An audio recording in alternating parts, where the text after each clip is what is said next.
Following episode of Critical Weave Theory will have some content warnings for darker topics like abuse and depression, and we're also going to be spoiling basically all of Penguin Drum, so if you've been wanting to see it, maybe skip this one, but make sure you check out Tony Sun, our guest today, who's an amazing person, and we're glad to have them.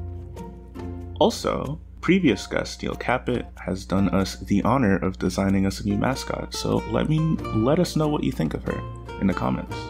Enjoy.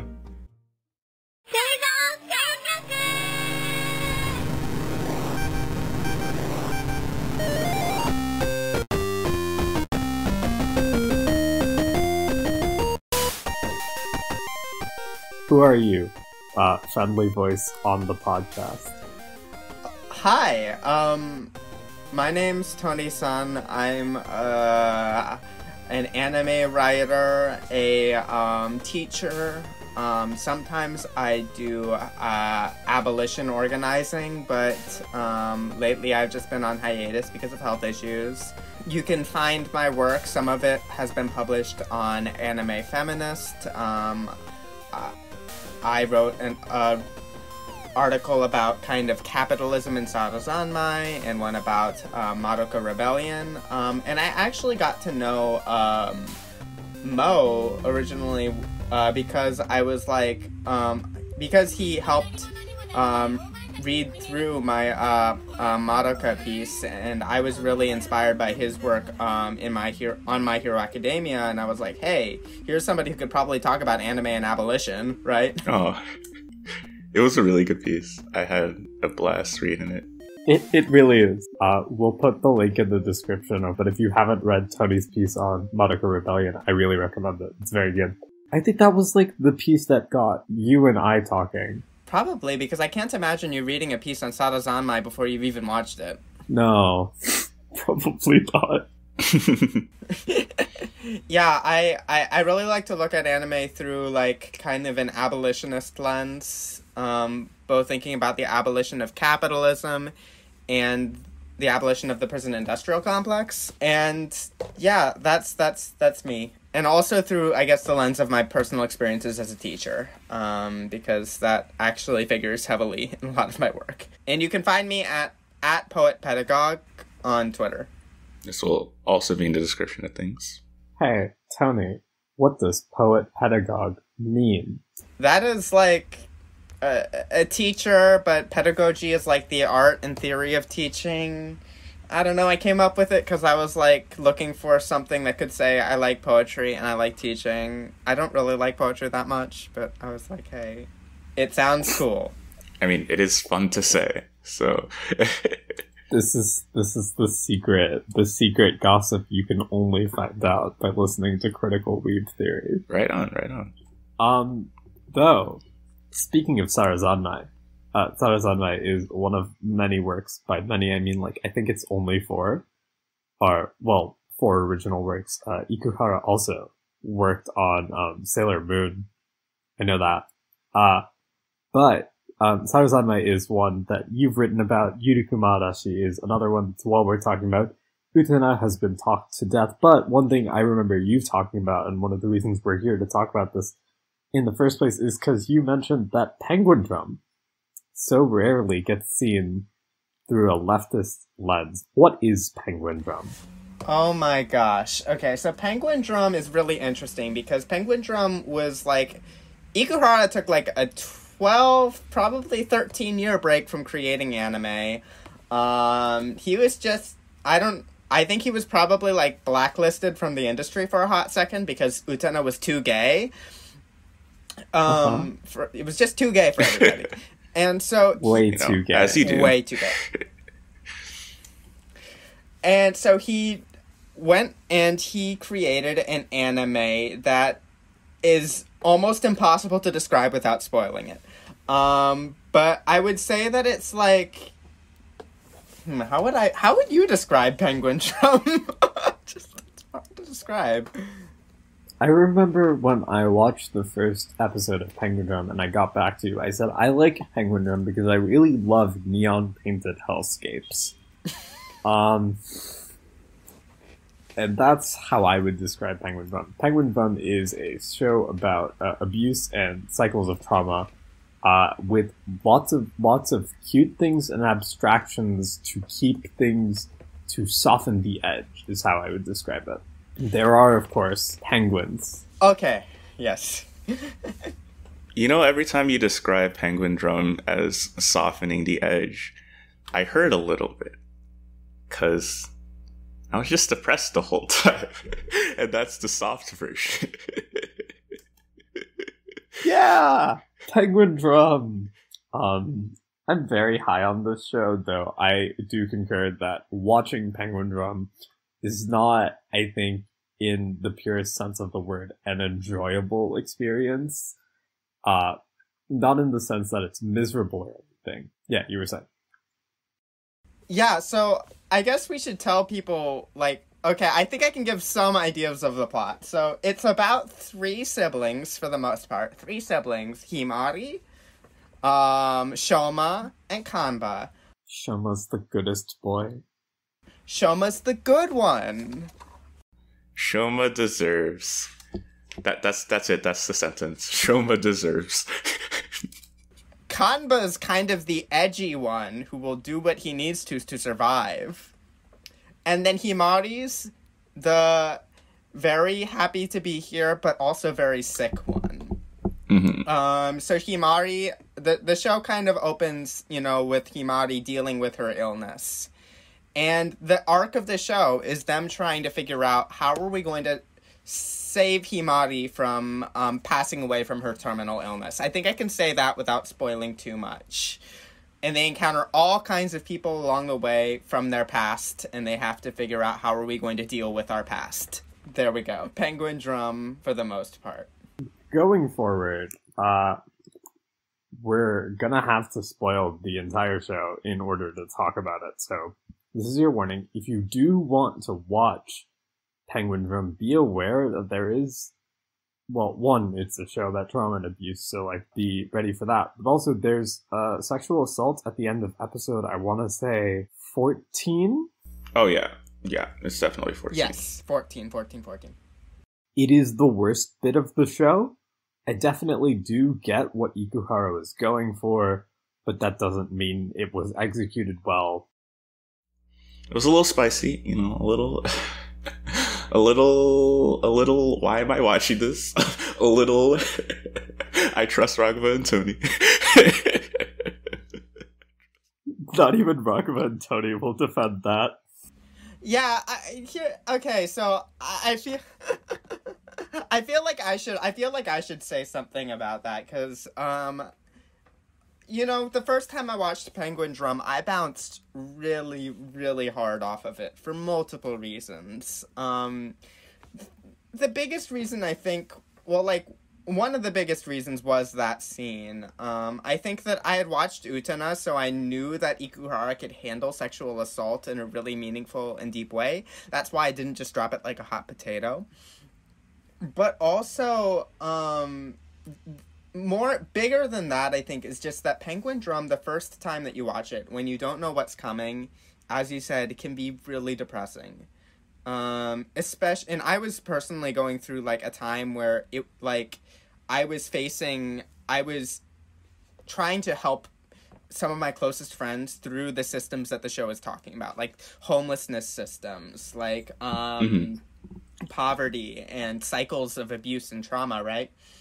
And Penguin Drum does not sugarcoat anything, and if anything, it's about, how inescapable these things can feel, right? And how much sacrifice is required to actually break cycles of abuse and trauma. And I was just not ready for that at the time, but rewatching it, I found myself really able to kind of accept more and more deeply some of the things that it was trying to tell me. On rewatch, the first time through, it was I kind of came to the conclusion that it's my least favorite Ikuhara anime, but the second time I watched it, I was this might be my most favorite, because it's the one that doesn't try to sugarcoat anything at all, and I kind of appreciate that about it. My general experience with Penguin Drum, I think I'm the weird one in which these sorts of like hopeless, depressing sort of shows that you have to sort of like slog through and then think about for a week is like my jam.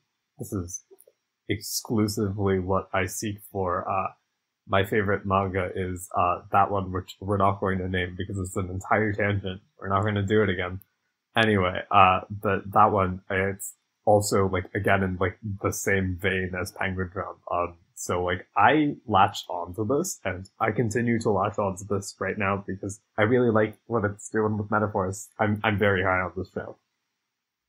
I mean, Raghu and I were talking about Penguin Drum earlier. I finished binge watching it like yesterday. Like last night, I was like up until 2 a.m. I just kind of let Penguin Drum happen to me for a couple of hours until it stopped happening at the end. And I think at first I was a little I was a little skeptical of like some like liberatory or like abolitionist readings of Penguin Drum. But I think thinking about it more, it definitely has like a lot of like good and interesting things to say. And just even regardless, I was like engaged the entire time. Like I was like really interested to see like what happens to all the characters. I was really touched when the characters were sad. I was sad when the little penguins were like jumping around. I was like, hey, that's cute, you know. It's definitely a show that hits you and that has a lot to say about things to say about stuff, as I like to put it. So I'm just happy to be talking about it with the two of you. The one final thing I think I want to say about Penguin Drum before you move into actual spoilers is I love the soundtrack. Both openings are done by Yakishimura Etsuko, who I know because she's one of my favorite artists. Also from her band Sotaisei Ryudon, which I happen to quite like. The first ending, Dear Future, is something I just listen to on repeat, and it's got a very strong energy to it. That's the other thing I really like about Penguin Drum. But with that being said, shall we move on to the meat of the show? What is Penguin Drum about, other than a pink washing machine? Here come the spoilers.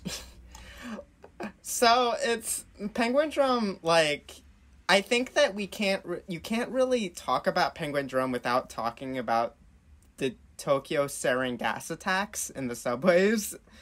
And I mean, this thread has been trod before a lot by a lot of different readings of Penguin Drum, because I mean that it is very clearly based on that. But I think that the part of that I don't see, the reason that I get kind of frustrated with a lot of readings of Penguin Drum is that I don't think that they're getting at the economic material suffering that led to these kind of terrorist groups forming and the kind of violence that happened. So the Tokyo sarin gas attack happened in the 90s in the middle of like a really terrible economic crisis in Japan, where so many people were suffering. They were working insane hours for almost no pay. It's interesting to kind of think about that as a way to kind of look at how Penguin Drum represents its own version of the events. Like, whereas, like, in real life, it was a cult called the Aum cult. In Penguin Drum, it's called the Kiga group. Ikuhara was really influenced by a book called Underground by Haruki Murakami, in which he tried to understand, like, the social, like, circumstances of the gas attack. And I found it really interesting because I think that, like, what Murakami was arguing is that it's not just a bunch of crazy people who decided to, like, blow up a subway, or, you know, use sarin to murder a bunch of people. It was, like, a very specific manifestation of a problem in Japanese culture and society. Kanda, our edgy teen protagonist, one of the things he does is he turns to terrorism and literal murder as a way of making enough money to secure housing for his family so that they don't get separated, and secure money for medicine for his sister Himari, right? Those are the two main things that motivate him towards the terrorism. And while that doesn't absolve him of the harm he causes, Ikuhara makes a very clear point of how the lack of people's needs being met, or in another instance, as we see later with the Kiga group, the fact that there is such injustice in the world allows cults like the Aum cult and groups like the Kiga group to turn that anger away from the system of capitalism and towards society and the world as a whole. Right, and I think that that's really what differentiates, I think, Murakami from Ikuhara, because I think Murakami doesn't really focus very much on the on these material conditions, right, that are leading these people to commit these acts of murder. He focuses more on this idea of, like, the self and the collective, and, like, Murakami kind of thinks of Japanese society as having this pathological hatred of individualism, and that is, like, the root of the Aum cult, that the Aum cult is, like, turned double pathologized, like, you know, they are going to completely divest from selfhood entirely, give all of their belongings up to some great leader, right? But I think Ikuhara's kind of way of looking at it is as a combination of, like, all kinds of oppressive social forces that then anger with which gets channeled into just a kind of blind, like, senseless destruction rather than any actual, like, thoughtful revolution, right? And I think that that's really where Ikuhara, even though he's influenced by Murakami, diverges almost entirely. Let's move on to our next bit, which is symbols in the show. Like I mentioned earlier, Penguin Drum is a show that's very, very, like, driven through metaphor and symbol in order to, like, really start breaking down what happens in Penguin Drum. And even though it might seem weird to start here, we're going to assume some sort of familiarity with what's going on. But we should talk about, like, the various symbols if you want to go through that, Tony and Mo. It seems like every single, like, form of societal oppression has its kind of, like, its own symbol that it's represented with. I think the biggest symbol in the show, like, is the child broiler, right? It was just, like, this really interesting kind of combination of things that, like, it both feels like it's supposed to represent some very specific social structures. Like, so the image of the child broiler is a bunch of children who are rendered into, like, these kind of faceless, like, what things that you would see on a billboard, like, being pushed down a conveyor belt until they're ground up into tiny little pieces and murdered, basically. And what's interesting to me about that is I think it's both functioning as a representation of super specific social forces, like, I think of the school to prison pipeline, right? And, like, the incarceration of children. I think of the foster care system. I think of child homelessness. And I mean, and that is made very clear with, like, Himari, who's taken to the child broiler because her parents died, right? And so it becomes really clear that this is a metaphor for specifically what happens to children who are homeless because their parents die and then are surrendered to the state. But I think it's also representative of other things. On the child broiler, I think you mentioned till they're, like, basically murdered, which is sort of true. I mean, it is true. I don't know. I mean, you literally get ground up. You don't live after that. I kind of wanted to point out that there are a couple of scenes in which characters ask directly what happens to children that go into the child broiler, and they ask, are they killed? And the answer is always, they are rendered invisible, which kind of reminded, like, you brought up houselessness, and I just sort of, when I heard that, my mind just went to, like, basically any kind of, whether it's houselessness or, like, foster care system or just, like, any sort of black box where society tends to put people so that we can pretend they don't exist. Prison is one such black box. Houselessness is another such black box. Foster care is like another black box. Just like, we don't want you anymore. We don't want to have to look at you anymore. Penguin Drum is a lot about abandonment.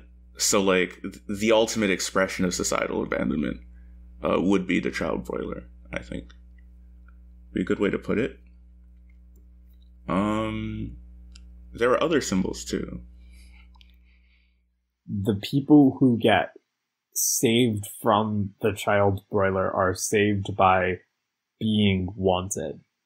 A lot of times it's like, oh, we put these kids in the foster care system because it's inhuman to like let them die, but there's no sense that anyone wants those kids. They're simply left to rot and become invisible with whoever will take them. But these kids in Penguin Drum who were at a point in the foster care system, for example, Himari, are saved because someone goes up and is like, no, you should come with me. I will choose you. This idea of being loved is, I think, a critical component there. There's so many different kinds of love in Penguin Drum, and the show really makes clear the kinds of love that are truly possessive and abusive, and this is kind of like a running theme in Ikuhara's show that shows, like, what is love that is really just feeding your own ego and desires and not really, like, actually willing to give anything to the other person. Rent a girlfriend. What? Rent a girlfriend?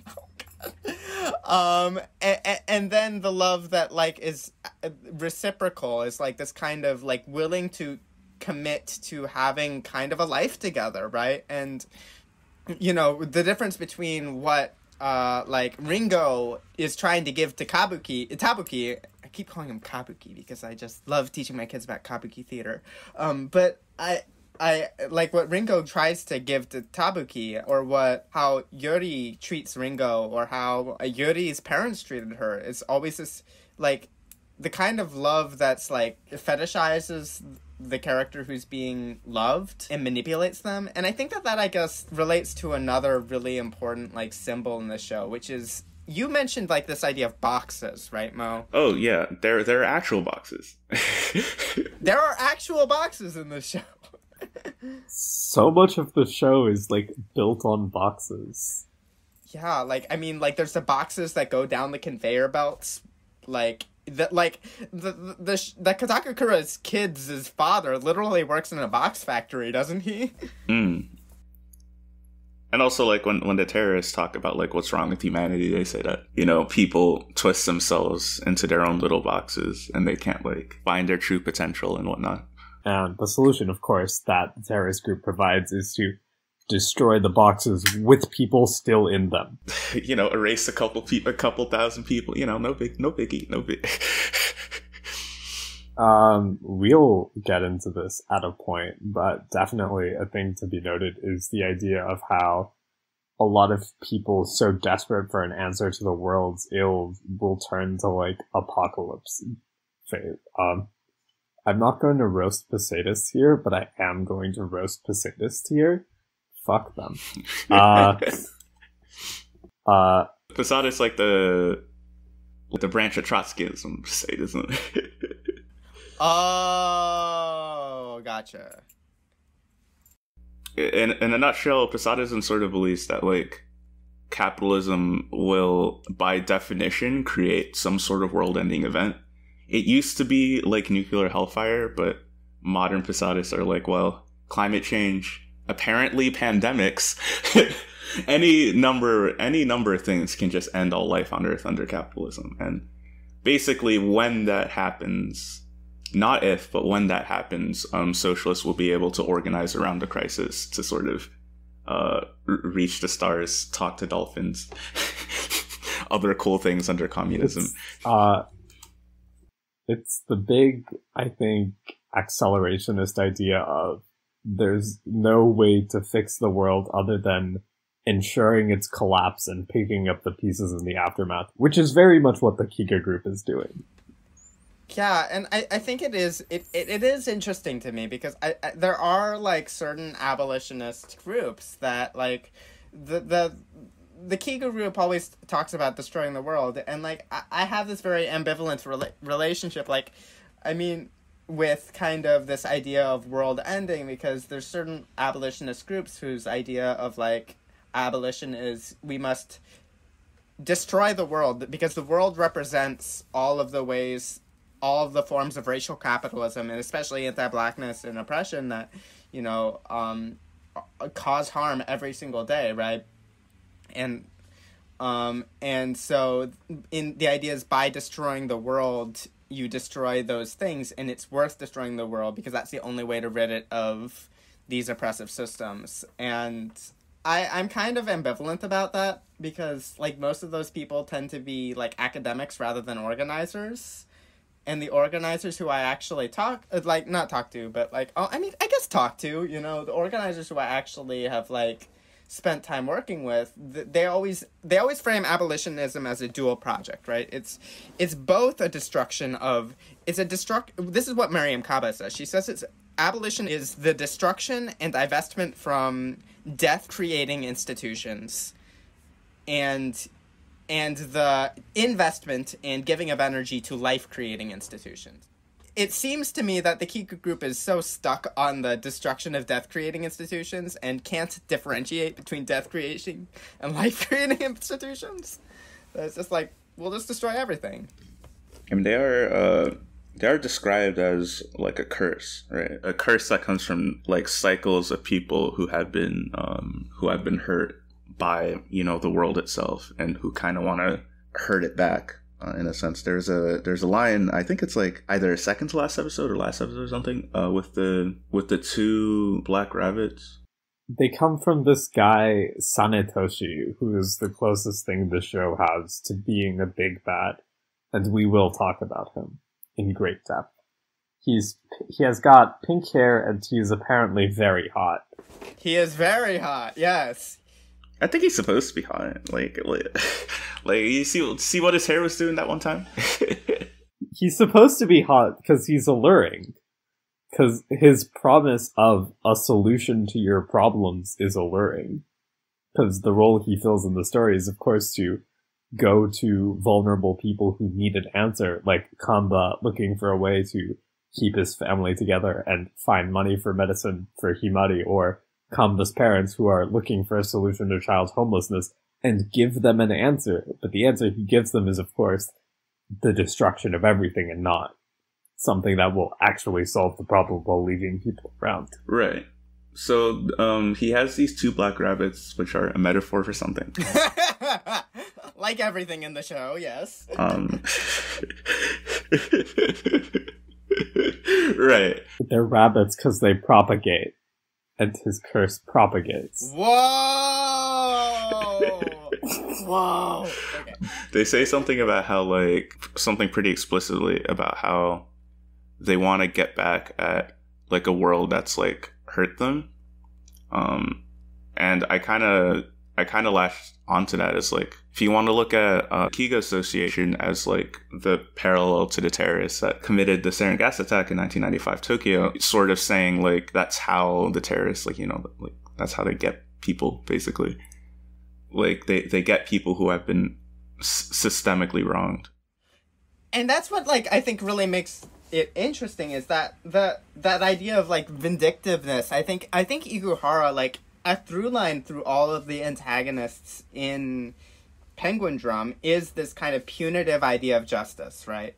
So if Sanetoshi is supposed to be the curse that afflicts the Takakura siblings, right? The curse is kind of representative of this, both the punishment for their parents' involvement in the Kiga group's attack, and then also pulling them back into the cycle so that they enact that same thing again, right? But what's interesting is that Tabuki imagines himself as being an agent of justice, right? He imagines himself as, like, I'm going to get vengeance on these terrible people who murdered my best friend. And this is kind of society's idea of justice, which is where I think an abolitionist reading of Penguin Drum is really interesting, right? I have a really interesting quote I think might have inspired that from Haruki Murakami's Underground. This is a quote from a medical worker who was tending to the wounded after the Tokyo sarin gas attacks. She said in an interview with Murakami, "Of course society should severely punish this crime. Especially when you consider the families of the deceased, there should be no getting off easy. What are these families supposed to do? But even if those criminals get the death penalty, does that solve anything in the end? Perhaps I'm oversensitive when it comes to human mortality, but it seems to me that however heavy the sentence, there is nothing you can say to those families." That's the quote. And what I find so interesting about it is that she completely contradicts herself. She says at the end, like, that punishing these people won't do anything to help anybody. And then, but she starts at the beginning but the first thing that she says is, of course society should severely punish this crime, as if she's trying to preempt Murakami for critiquing her for what she's about to say. It's like she's so afraid of saying the loud part out loud, which is that punitive justice doesn't actually really serve people and it doesn't rehabilitate anybody. You punish the bad people and then the problem is solved. It just causes more harm, but she has to preface it by saying, well, of course of course I believe in punitive justice. And I think that is like a larger thread that Ikuhara is commenting on in Sanetoshi and in Tabuki, right? Mm-hmm. And while we're on threads, and while we're on, punishing people for the sins of their forebears, we need to talk about, I think, one of the most important symbols in Penguin Drum, and that is the idea of fate. So constantly we see fate depicted as this train on a railroad, and like what happens. And the way I have always understood fate in Penguin Drum is it is sort of this thing that was handed down to children that they had no control in. In this way, it functions very similar to the way Penguin Drum describes curses. The Takakuras have Sanetoshi's curse, and that curse. And it's not like, Shoma was like, yeah, go mom and dad, commit a terrorism, woohoo! Like, that's not anything.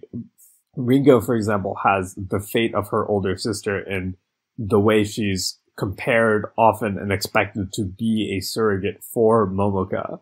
Whereas the Takakura siblings have the fate of their parents who committed a terrorism. And in that same way, they are held accountable and they are punished for that, even though they didn't really have a say in that occurring. And this ties a lot into the way it talks about children and adults and like the options they have and the control they have over their lives. With Himari especially, there's this feeling of she's fated to die because she has a terminal illness brought about by various societal factors, including stuff like homelessness, which exacerbates the problem, or poverty, which makes it harder for her to get medicine care. And all of these compound upon each other to create this overwhelming feeling of a fate or a future you can't fight. And that's where I wanted to start that. Yeah, and I think it's like really important to note that these are children, right? And I think the show really tries to focus in on children, and because children really do have no control over their lives, right?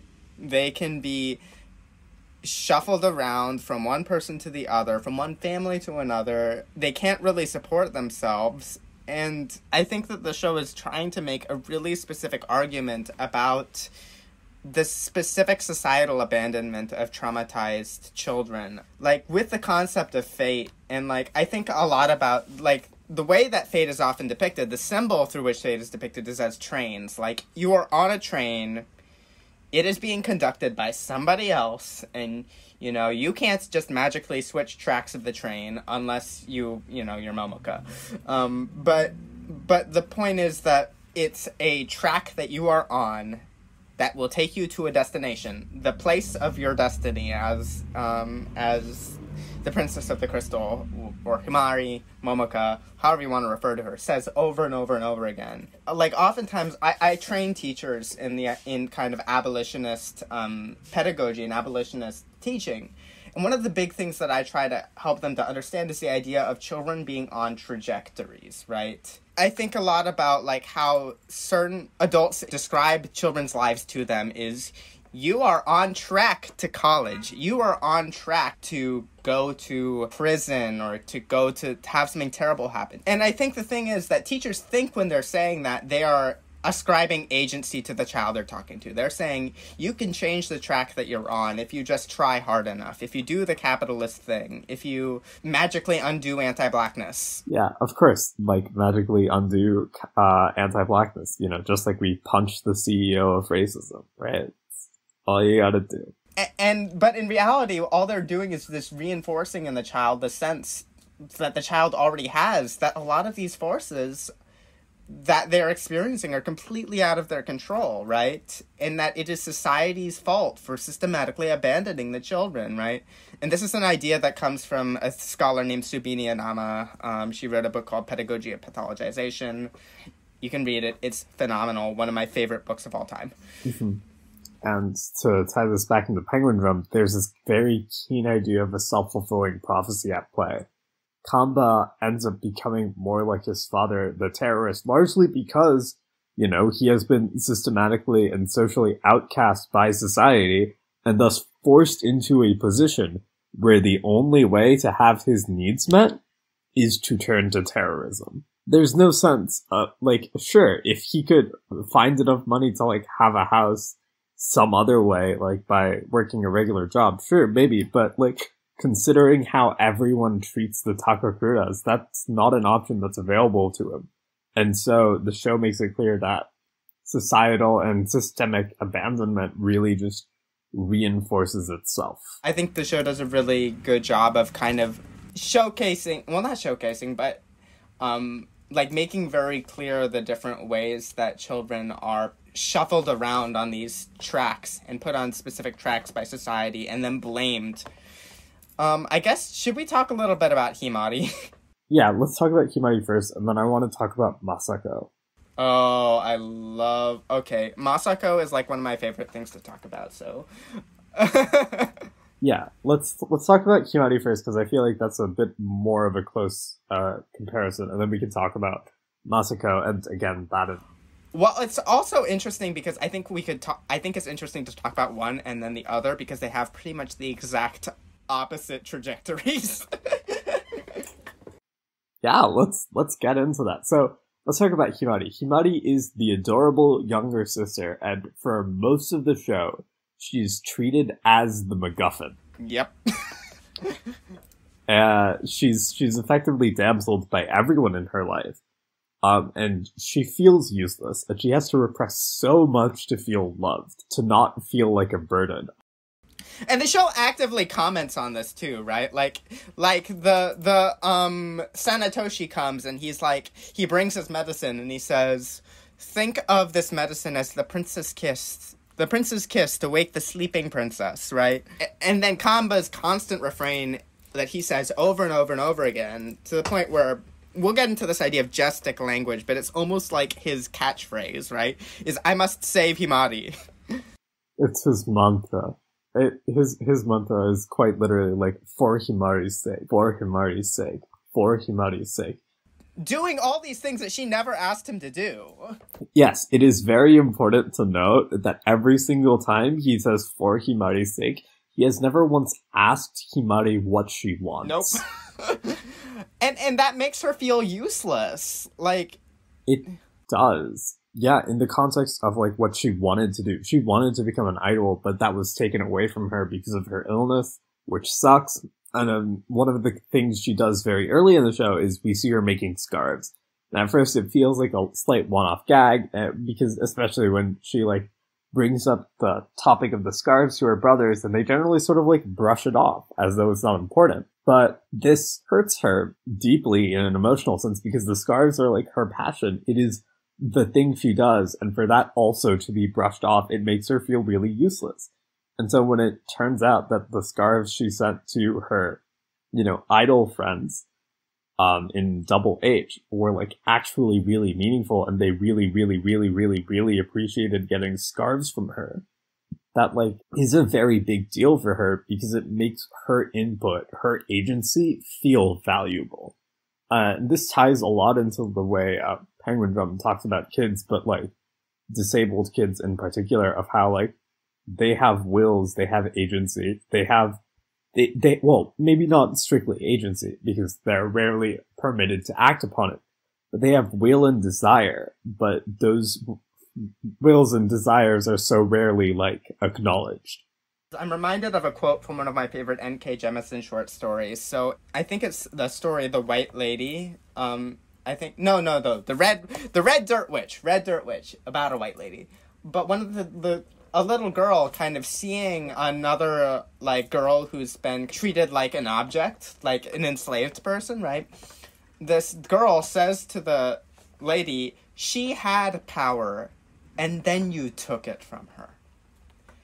And I think that there is so much, like, insight in that into, like, part of what Penguin Drum is trying to say about these societal curses, because we think about, like, the kind of power Himari could have had if she had been able to fulfill her idol dreams. The episode where she is trying to form her idol group with the other members is one of my favorite of the show. That episode is so powerful because it's the first real time that we get to see Himari outside of this kind of overcompensating for feeling unloved space, right? Or feeling useless space, where she is doing things because she wants to do them for herself. And Sanetoshi shows her this memory, I think. Why does Sanetoshi show her that memory? Of her wanting to be an idol. It is stuff that she could have had that she lost. It further reinforces her powerlessness, and once again, in a way similar to the way he reacts to Kanban, Kenzan, etc., is like he shows her a moment of weakness, and in a way is sort of being like, I will offer you my gift. I will give you this back. You just have to, like, work with me. That explains so much, because that episode, and that's the thing about Penguin Drum, is I think that, like, it's so hard to figure out sometimes why certain memories go in certain places and why, but I think the conclusion that we both came to is that the memories in Penguin Drum always serve as character beats. Yes. They always serve as moments where characters remember something because they're either repressing it and they need to remember it to grow, or because they're being mind tortured by a monster. We'll get to this when we talk about hashtag best girl Masako. Well, let's talk about Masako. Let's talk about Masako, because I think she's a really interesting kind of like mirror image of Himari's story. So when we first see Masako, we see her as someone incredibly possessive of Kanban in specific, doing everything she can to get him back. And we talked about this earlier, but her ideal of love as this sort of warped, possessive love. Masako's has one of my favorite beats, in which the moment she remembers is that of her abusive grandfather. Her grandfather, as we see, is hyper-capitalist, hyper-masculine, and just generally not a good person. So what we see him doing is he works in currency exchange, he, like, is a flagrant womanizer, all of those things. And Masako dreams of killing him. But what she sees, eventually, is that her grandfather destroys himself. He, in his, like, hyper-masculine tradition, is like, I'm gonna serve Fugu myself! And then he cuts it wrong and dies. He cuts specifically blowfish wrong. Yeah. Like pufferfish wrong. And Yeah. pufferfish, which is famously poisonous if you do it wrong. And he still is like, I must do it myself, because individualism, right? Yeah. And again, this is like where we're seeing Ikuhara's, like, ideas about what is poisoning Japanese society really differ from Murakami's, because Murakami is like, you know, I don't think Murakami is placing the blame on, like, hyper-capitalism, hyper-individualism here. Even though the grandfather isn't directly associated with the Kigo group, it's heavily implied that his actions are what pushed Masako's father to join the Kigo group. And further, even beyond that, is once he dies, he starts to possess Masako's younger brother, Mario, in that same sort of vein. And the implication here is that idea of, like, embracing that hyper-capitalist, hyper-masculine tradition that Masako had been doing until that point. One leads to your own destruction, two, it perpetuates itself. Like, she will eventually end up possessing someone else at that rate and, like, reproducing the same harm. And of course, you know, what do we see at the beginning of the series but Masako literally having the exact same monologue as her grandfather, like, I only have the best tea. She's sitting in her very... She is a she and her grandfather are a representation of the extremely wealthy, to be clear. Yeah. And just, she has essentially become her grandfather. And what's so wonderful about that episode is that she's forced to remember, oh, right, I hated people like I am currently, right? Yeah. It's a very good beat. It's a very good moment. And it's the funniest episode in the show. Oh my god, it is hilarious. Mr. President, watch out! And I love that they got an English voice actor for that, or like an American sounding voice actor, not so it didn't sound, it just sounded like somebody from like just an American show just plopped into Penguin Drum, and I loved it. Our discussion of Masako leads very cleanly into her final speech, which ties into this idea of beautiful coffins and beautiful boxes. And as we haven't said as much, but if you've seen Penguin Drum, you know that there's so much box imagery. We talked a little bit about it. Kenzan worked in a box factory. Shoma and Kamba end up in cages. Sadetoshi claims to want to destroy boxes. So let's talk a bit about Masako's final speech. Yeah, so it's probably one of my absolute favorite moments in the whole anime. I know, I have a lot of favorite moments in this anime. But what's so interesting to me is that she makes this, like, grand statement about how, she felt trapped by her grandfather's capitalist bullcrap. But then when she looked really up to her father for kind of abandoning being super wealthy and upper class to join the Kiga group, right? But then she gradually came to realize that was just what she called a beautiful coffin. I almost think of it as a way that she's describing a recuperation of resistance to capitalism, right? Would you apply the term false consciousness to it? Yes, absolutely. I mean, can you just explain that term a little bit, false consciousness? Yeah, sure. So essentially, so the term class consciousness kind of refers to the general idea that, like, a member of the proletariat, so in capitalism there are two main antagonistic classes, proletariat and the bourgeoisie. The bourgeoisie owns the means of production, they own the stuff you use to make things, and the proletariat owns nothing but the work that they can provide for the bourgeoisie, right? So a member of the proletariat who's class conscious is someone who understands their class position. They understand that they are part of a group of people who are being exploited, and they understand and they have some desire to end this sort of exploitation. False consciousness is what happens when media or when like education or other things that are controlled by the bourgeoisie are like meant to take that natural feeling of discontent that isn't quite yet class consciousness and turn it to something that is not productive, that does not actually change things. So like a really good example of this is like Tucker Carlson and like other kind of like right-wing populists. They know that you're poor, and they know that you don't like being poor, and they know that that elites kind of run the economy and they run the government, and that you're not being prioritized in any decision that the state makes. But they take that feeling and they make you mad at immigrants, they make you mad at people with college degrees, they make you mad at Jews if they're especially Nazi, things like that. And so when I say like the Kiga group represents false consciousness, what it represents is a group of people who take people who understand that capitalism, that the child broiler, like we talked about, are messed up and they should stop. But then they turn that and they say, okay, blow up a bunch of people instead of doing something useful, like blowing up an empty government building. I'm kidding. But you understand my grip. I mean, my gist. Right.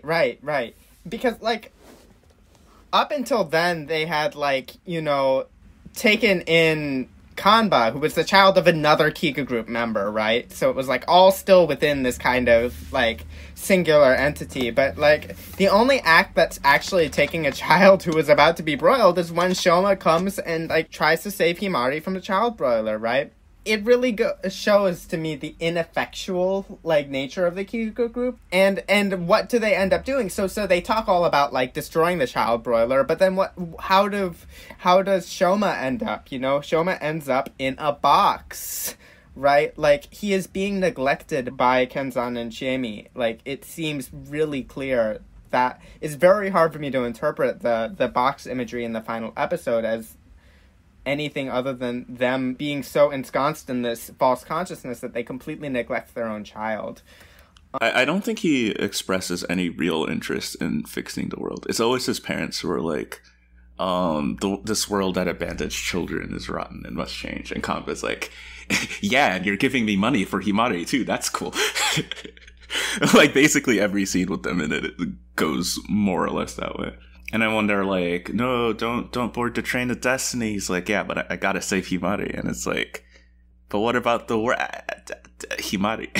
Listen, he knows what he wants. He's got priorities. Yeah, and I think that, like, that's, I think, a difference between, like, Kanba and, like, Kanba's parents. Although, it, like, becomes a little unclear at the end whether Kanba actually believes that destroying the world will save anybody. Other than Himari. And I think that's like exactly the lens to look at like what Sanetoshi is doing and what the Kiga group is doing. Of it's perpetuating this false consciousness, in large part like by preying off of desperation, of creating a narrative to like make sense of the pain while pushing away from the actual exploitation they're facing. Is like, oh, it's just the world that's rotten, not like, the fact that the child brother exists. And Tony, I think you brought a very interesting and important moment to my attention when you pointed out that, Kenzan and Chiemi with their false consciousness, they have this whole idea of like ending homelessness by ending the world, but it's Shoma who actually goes and like does a productive thing in finding Himari. Nope. But I think that's the power, though. That's the beautiful coffin, right? That's what the false consciousness. It is an incredibly seductive narrative that we can just, blow up our problems. We can just punch the CEO of evil, right? And we mentioned this earlier with Kanba as well, but this idea of Kanba, every doctor tells Kanba and Shoma that Himari is doomed, but Sanetoshi says, I can save her. You just have to blow up a bunch of people. And how is Kanba not going to take that? That is sort of this idea of like the desperation fueled by knowing you're fucked, but not like having access to like the right theory or the right framework to make sense of how to unfuck yourself. So the first person who says, here's how you unfuck yourself, you just kill a bunch of people. Like, people will ingrain that into their heads. And I feel like that's a big part of what Penguin Drum is trying to point out.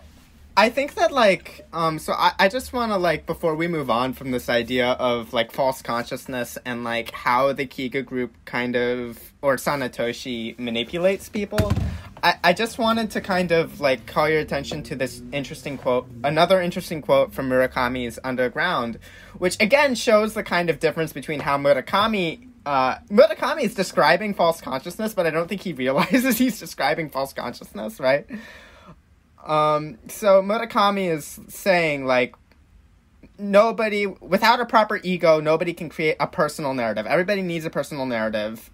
And without that, any more than you can drive a car without an engine or cast a shadow without a physical object, you can't live. And he just describes how, at this point, you need a new narrative from the person to whom you have entrusted your ego. So, like Sanetoshi, right? You've handed over the real thing, so what comes back is a shadow. At once your ego has emerged with another ego, your narrative will necessarily take on the narrative created by that ego. Just what kind of narrative? What kind of narrative? It needn't be anything particularly fancy, nothing complicated or refined. You don't need to have literary ambitions. In fact, the sketchier and simpler the better. Junk, a leftover rehash will do. Anyways, most people are tired of complex, multi-layered stories. They are a potential letdown. It is precisely because people can't find any fixed point within their own multi-layered schemes that they're tossing aside their own self-identity. And what I find so interesting about this quote is that Murakami goes from, like, this interesting interrogation of, like, how we create these super simple narratives of how to fix society that mislead people and like distract from the real problem of capitalism. And then he engages in his own false consciousness of it. It's just a problem with people tossing aside their self-identity. And I'm like, no, you're so close. And I think that's where Ikuhara's intervention is super interesting in like being like, no, actually this is a problem. This is false consciousness. This is people taking hatred of capitalism and turning it into something else rather than people just taking hatred of themselves, right? It's really interesting. And like the push and pull between the two creators, I think it's really important to understanding the show. Ikuhara references Murakami at multiple points in the show. So yeah, it's a very, I think Underground is a very important text to understanding what Ikuhara was reacting against in the narrative of the sarin gas attacks.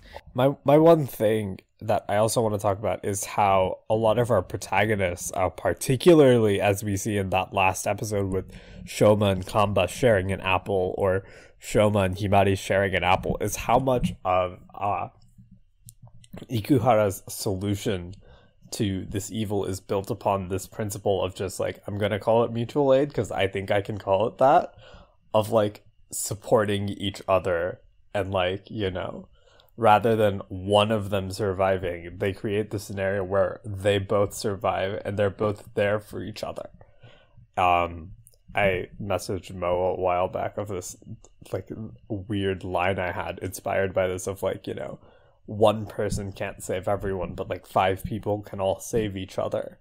And I feel like that's a lot of how what ends up happening in Penguin Drum, of with the exception of Momoka, who is, even though she like has Jesus-like powers, she's not a savior, she's a kid and she can only do so much. But when it comes to people like Kamba and Shoma, they all have to like rely on each other. They have to even rely on Himari for like something as simple as like emotional support or a reason to keep going. Momoka is a victim as much of any other child in this show. She didn't ask to die to save everybody, right? That was put upon her. Like she wasn't born to die to save everybody, and yet she doesn't have anybody to support her in the way that she needs to be supportive. It's almost like Steven in Steven Universe Future or something, you know. Oh, listen, I'm so glad that boy got therapy. Everyone give it up for the best shit. Steven from Steven Universe Future and therapy. And yet everybody fetishizes, like, Momoka over and over again. They're like, she's the savior of the world. She is Jesus. She was so perfect. She was the only one that gave my life meaning. Okay, listen. Chill. Chill. Relax. Okay. Yeah. And I feel like one of the things I like is because we do see a lot of this. I'm going to look at every shitty isekai and say, like, we do see so many stories where we have this perfect savior with the magical powers to fix the world. And here, I think in Penguin Drum specifically, Ikuhara is subverting that and pointing out that, 1, she's a fucking kid. She's not a savior. And 2, the way in which these quote-unquote awesome people are fetishized as the answer to the problem. Yuri was a choice. The show made that choice with Yuri. Mm-hmm. I mean, it kind of leads a lot of characters to do things that are bad. Side-eyes Yuri. Yuri! Increasingly concerned with Yuri. Tries to forget about Yuri. I really want to, like, very briefly, like, talk about why that scene sucks and it's terrible. It's very simply because it happens and is then forgotten about and sort of brushed aside, right? Ringo got fucking assaulted and she has no lasting trauma. Yuri doesn't even really apologize for, like, being a complete shit. It's not okay. And to be honest, it really, like, undermines all the other stories that... Okay, so to be clear, level of priorities, depicting sexual assault in a way that is irresponsible is the first priority. But also, a couple notches lower than that is how bad it was for writing. Because I remember when I got to that episode, I messaged Ragava and I was like, why does Yuri keep complaining that the world doesn't understand her because she's gay? The world doesn't understand her because she's a fucking rapist. Right? And I don't understand her either. Right? And it's like, well, that's clearly like not, like her story is actually, it's about like her sexuality. It's about like the fact that she was abused as a child. It's not about her attacking other people. And the fact that like we're introduced to that first, and then we get the other stuff about Yuri. It's just like, it's really hard to recover a character from that level of irresponsibility. And then her queerness is treated as a joke. Like, the final scene with Yuri, one of the final scenes with Yuri, her lover that she dumped, like, very casually, comes in and tries to murder Tabuki, just like... Yeah, and then she just leaves. She just leaves. She stabs and leaves. And, like, that's it. And that's it. And it's like, well, you did that. Okay, show. I spoke about this to Tony in that I don't think it's vestigial, in that it's not completely useless, but you could very easily cut it. And that's the problem. If it needed more time to really explore it, and it didn't get that time. Also, not to speak over others and things, but like, isn't it kind of a trope that like, so we have like a character that's been like abused physically and probably sexually as a child, and then they grew up to be like both queer and also like abusive themselves, and isn't that like in and of itself like kind of a dangerous trope? Oh yeah, it's a super shitty trope. I mean, the predatory lesbian, yes. That's everywhere. Yeah. So I wanted to make sure we didn't, like, gloss over it. Yeah, and I think for me, the thing that, like, I often kind of think about, like, Ikuhara shows as being, like, building upon the groundwork that each one laid, right? Like, I think about Yorikuma Arashi, which is, like, Ikuhara's big, like, angry scream at how lesbians are depicted in anime. Yurikuma Arashi has a predatory lesbian that it deconstructs to hell. And it, like, really goes into, like, what made it that way and why it's so harmful. With Yuri, I feel like it sort of gestures in the general direction, but it doesn't explore it in enough detail for that to matter.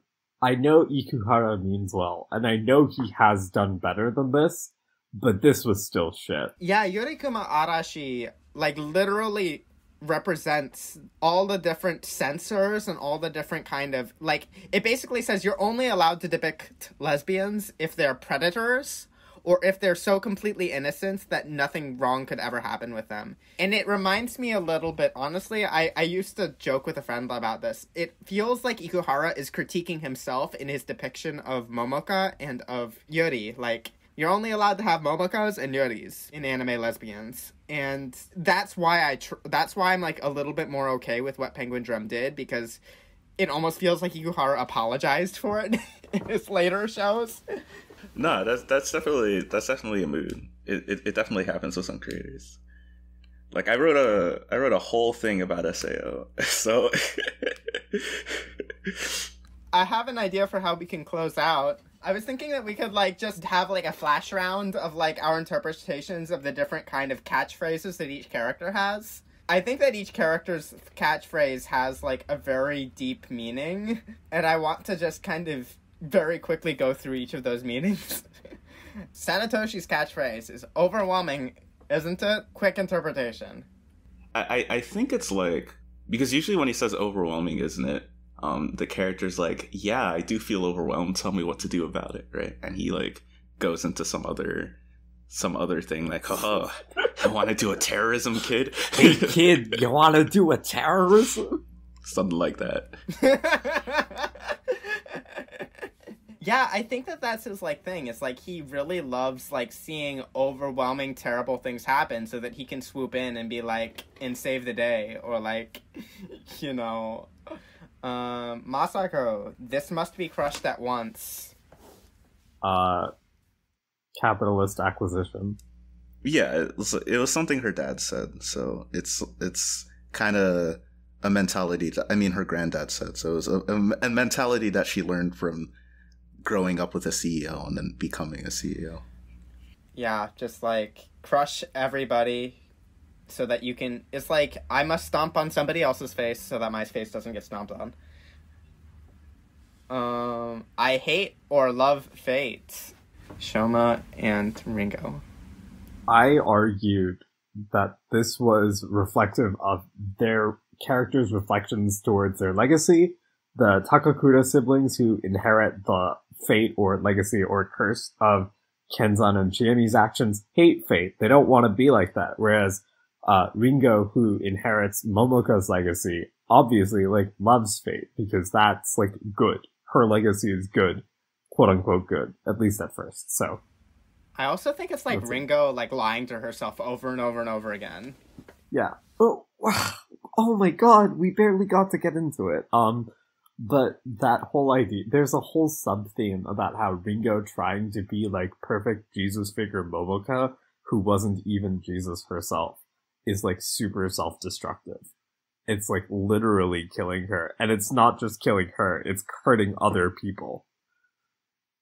Shall we begin the survival strategy? What does this mean? Oh my god. This is like the thesis of the show. Yes. With how often it is said. I argue that it is, of course, that the way for humanity to survive is to band together. I think that's a reading that has a lot of like weight behind it. Crystal Girl says, shall we begin the survival strategy? Get the penguin drum. And the penguin drum turns out to be caring about each other. The penguin drum was the friends we made along the way. I thought it was the apple. Maybe I took that too literally. She was like, this is the penguin drum. And I was like, oh, it was the apple, okay. And I did not do any interrogation. The apple was the thing that Shoma and Kamba and Shoma and Himari shared to be alive. So definitely, I think when we say the survival strategy is sharing with others. Finally, for Himari's sake, I will save Himari. This is the blindfold Kamba puts on. I use the word blindfold very specifically in that by saying it is for Himari's sake, he neglects interrogating the weight of his actions. Yeah, I think it's how he justifies all of his nonsense, honestly. And I think that this also ties into kind of the idea of the survival strategy, right? The survival tactic, because it, like, that's also said by the Kiga group right before they do their murderous thing, but it's really clear that's not a survival tactic, right? Or they just convinced themselves it is, but maybe they were brought into the group as a survival tactic. And I think that that's, like, a large part of, like, what brings people into the Kiku group is that Sanetoshi is gonna help them survive. That cannot be overstated. Just that manipulativeness of that. I guess the last one, Fabulous Max. We will close out with Fabulous Max. Why does Yuri keep saying Fabulous Max? I thought that's just orgasm. That's just when you come, right? Like, Yeah. Yeah. It's like nowadays, you know, us Zoomers and millennials, we say poggers, but if you respect the classics, if you respect the... It's poggers? Is that the... Okay, I guess that's the take. It's poggers. Fabulous Max is poggers. You heard it here first. There we go. This is the exact sort of high-end academic leftist analysis that our brave CWT listeners are looking for. With that being said, I'm Raghava. The pronouns are anything other than he or she, and I say poggers. I'm Obak, he, him. I also say poggers unironically. Also pog, weird champ, and pog champ. Oh, spicing it up. I am Tony. My pronouns are any pronouns, and my children say poggers in the chat all the time, and I say it too. In solidarity with my children. That just means you're a good teacher. None of us are Fabulous Max people. Because we're not bougie like Yuri is. She's bougie. She's That's bougie. true. Okay. All right. Take care, y'all.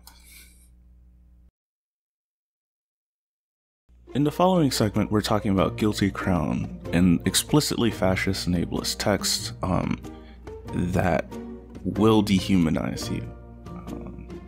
This was an incredibly difficult anime to watch. It made several of us cry because of how much it hates people.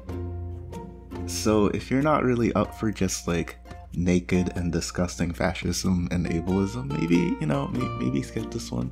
Maybe this is not the segment to listen to. However, you should still check out Nightmare Alpha and all the stuff he's doing in the description of wherever you're listening to this.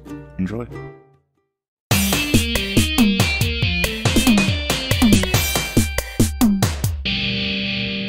Hello. Welcome to another episode of Critical Weeb Theory. I'm here with Raghava. Hello. I exist. And our guest, Nightmare Alpha. How you doing? Hi, I'm doing fine right about now.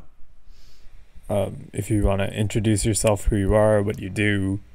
I'm Nightmare Alpha. I'm I don't know what I am at these points. It's a little existential. I don't know. It's no, not necessarily existential. I just don't know what I'm doing on the internet. Like, I do sometimes videos, or at least I did a long time ago. I sometimes do streaming. I read a lot of books. I do a lot of stuff. I don't know. I want to get back into video production, but I think I save this for a year or so, and I don't know. But I'm now here. If you want, you can call me a professional podcaster, because that's what I have done for a long time. I just don't get paid for it usually. Okay. I know we kind of met over a shared appreciation of Kate and Skittles, and I'm happy that this has happened. It's been really great talking to you in the last couple months and things like that. I mean, it's always nice that people appreciate you. Mm-hmm. So brass tacks, let's get down to it. You watched Guilty Crown, and I've also watched Guilty Crown. I watched it on 0.25 speed in an entire afternoon in a blitz of scarring and quite awfully some of the worst anime I think I've ever seen. I'm honestly not sure if blitzing through it is better than experiencing it over a long time, but I think that your mileage may vary on that one. I think there's two camps, right? Has not seen Guilty Crown, quality of life infinitely better. Things are actually looking up for those people, and then so that's like Raghava, because I haven't seen it. I've seen a bit of it. I've seen enough of it to participate in this conversation. I have not come unarmed. Never mind. Okay, so we're all in the quality of life is worsened. Outcomes are worsened because we have seen Guilty Crown. I mean, it has been literally my white whale for a long time. We are going to get into it. Full spoilers. There should have already been a spoiler warning at the beginning, but we're not holding anything back because it's not really worth watching or caring about. Not really. Well, evidently we care enough about it to make a podcast episode about it, but I understand what you mean. Yeah. Let's, Nightmare Alpha, do you want to start with a brief plot summary before we get into why it's bad? It's a little bit complicated because the story is kind of inconsistent, and getting into all little details is a bit weird, but let's get the basics done. So the story plays in the future, where after a pandemic, relatable, apparently Japan has been put under permanent quarantine by the United Nations to not spread this disease, which turns people apparently into crystals. And 10 years after that, we find our story where their teenage boy gets into an altercation with terrorists trying to fight the government over something. They acquire a bioweapon. In the process, the main character gets, let's say, exposed to the bioweapon and develops the ability to draw out people's void, which is basically like drawing out somebody's heart slash soul and utilizing it as a reality-breaking weapon, basically. And the main character gets into that situation where he has to help the terrorists out, is not sure where he wants to go. It's a little bit coaxed into. It goes on for a while, and yeah, that's basically the plot. It's basically how a main character interacts with a group of terrorists that he becomes a part of.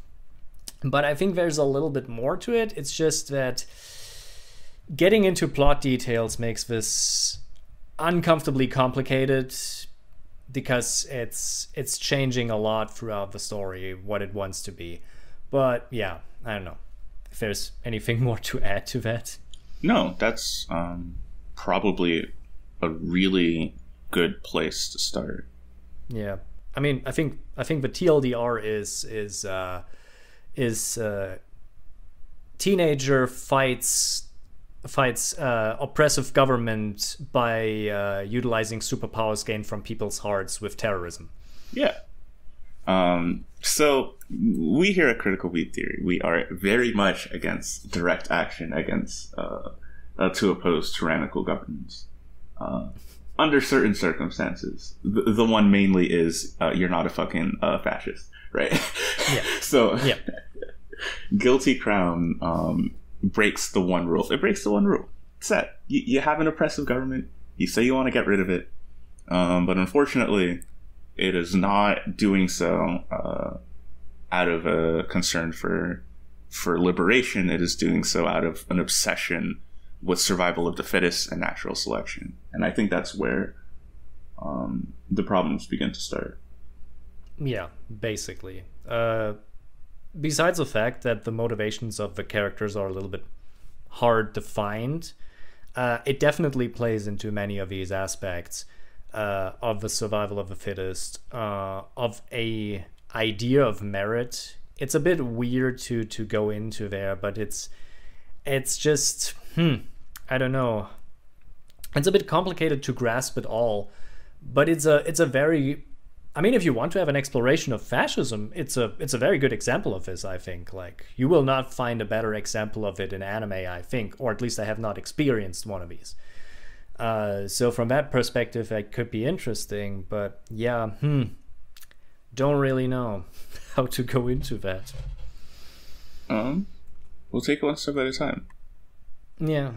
Raghava, we talked a little bit about the kind of like obvious like telltale fascist signs that we see in Guilty Crown. For example, it's like obsession with like strong men and good times. Maybe you want to go into that. I mean, I think you explained it pretty well when you were talking about it. So, and you brought it up in the first place. So, there's basically this fascist meme, which apparently comes from a sci-fi novel, because fascists do not read. So the joke is that I don't read, but like fascists, they like negative read, okay?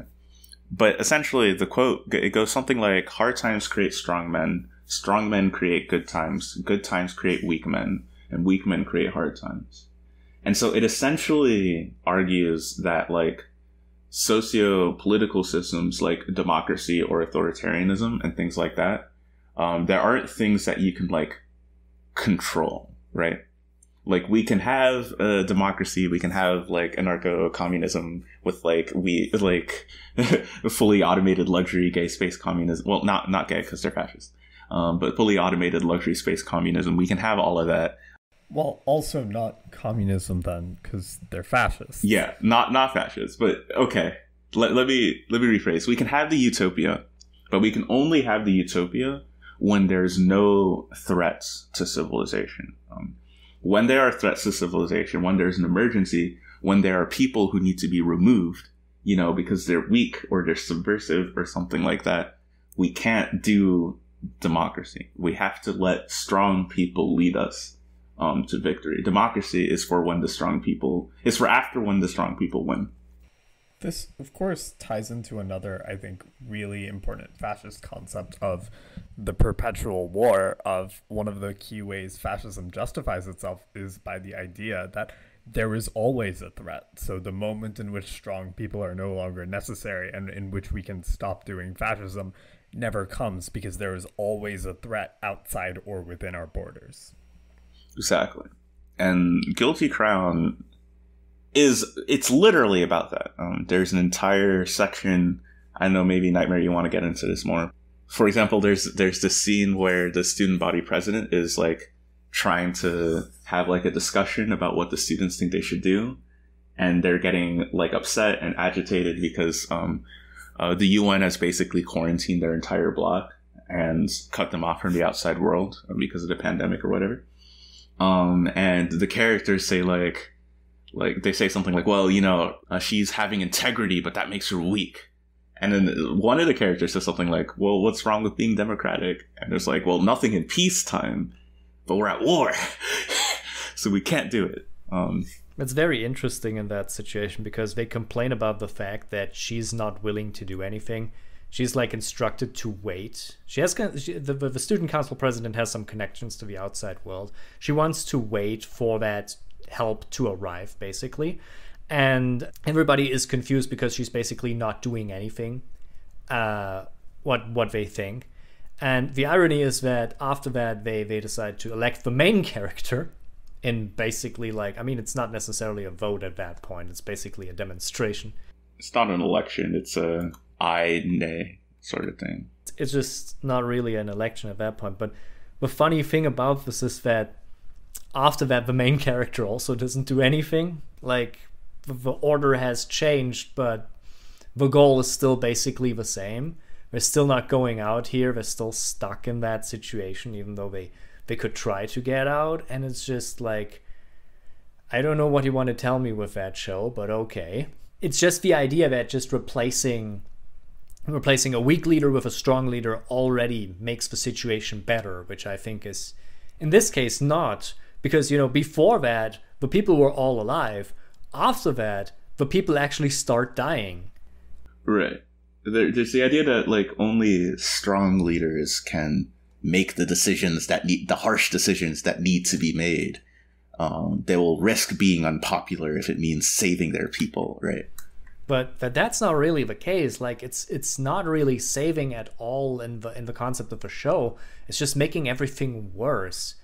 And it also brings up, you know, like limited resources and stuff like that. And it's very fatalistic in its approach that there isn't enough for everybody, and therefore, of course, the weak need to serve the strong because, you know, you have to pull your weight, even though that's completely wrong. You know, like, if we can't survive all, what do we gain from that? You know, and then that's kind of where this show kind of drifts into a void of what actually to do, because I don't know if the show actually knows what it did right there. So certainly the people who watch it and review it seem not to know what it does. No, not at all. We've checked if you want. We spoke about this in our Darwin's Game episode, and it's a very common trope of fascists to assert this whole sort of law of the jungle. We're just animals, you know, we're just gonna compete, be at each other's throats, and, you know, gotta compete, and only the strong survive, as though that's how it works in the jungle, when in fact that's not even close to how this works in the jungle. Yeah. Come on. No. Like, animals fucking care for their sick. It's not that hard. It's not that complicated. It's literally not how it works in the jungle. And it's also not how it works in real life. Even, like, humans, in actual times of crisis, they come together and they help each other. Like, the idea that, like, if there was no, like, government, and if there was no, like, in times of crisis, people compete and they start killing each other, is, like, the conception of what, like, an upper middle class person thinks will happen. Because that's how they treat everyone else, right? And the only reason they're not doing worse is because the rules say so. Like, poor people, like people in the communities, they organize. They help each other because they're fucked. And they realize they know what it's like to be fucked. Wait. You get what I mean. Yeah.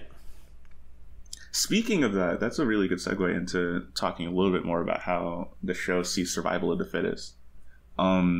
So one of the ways we know that the show is going to be terrible is because we're introduced to D1 and GHQ, which, if you don't know, GHQ was also the name of the occupying forces during U.S.-occupied Japan.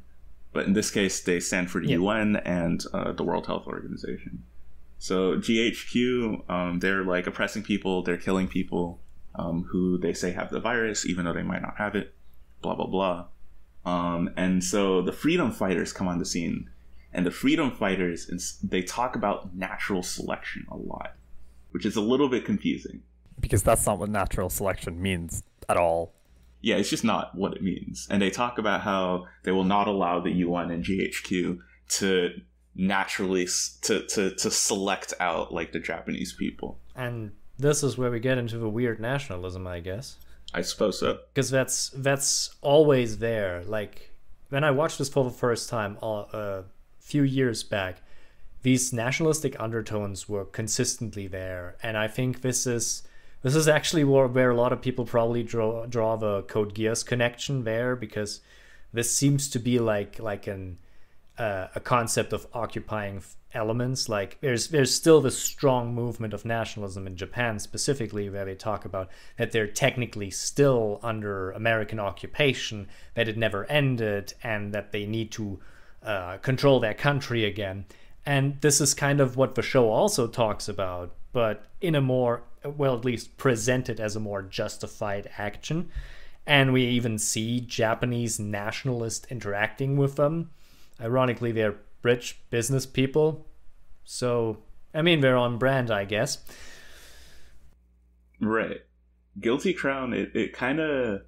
The premise of the show from the beginning, where we meet our main character, Shu, and we learn he can take things out of people's hearts, all the way out to the very ends where there's lots of flashing lights and confusing noises coming out of the characters' mouths that seem like sentences, but, you know, don't actually make any logical sense whatsoever.